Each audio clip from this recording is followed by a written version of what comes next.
Joining the rest of the country, West Jaintia Hills district today celebrated the 77th Independence Day with great joy and enthusiasm. In Jowai, Deputy Chief Minister Sniao Balang Dhar hoisted the national flag and took the Rashtriya salute of the 29 contingents. Addressing the citizens, Deputy CM Sniao Balang highlighted the developments of the state and extended his warm greetings to all. He later distributed prizes to winners of the marching contingent. Meanwhile, in Nongstoin, people from different walks of life witnessed Independence Day celebrations at St. Peter's High Secondary School playground. The celebrations kicked off with a grand flag hoisting ceremony where Paul Lingdo, Minister in charge of Arts and Tourism, unfurled the national flag.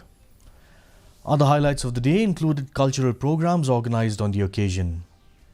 In Tura, the national flag was hoisted by the Speaker of the Meghalaya Legislative Assembly, Thomas A. Sangma. Of our history, as India assumes the G20 presidency, our country is poised to provide leadership to the community of G20 nations. This presents an unprecedented opportunity for us to forge new partnerships in the fields of development, sustainability, and climate resilience.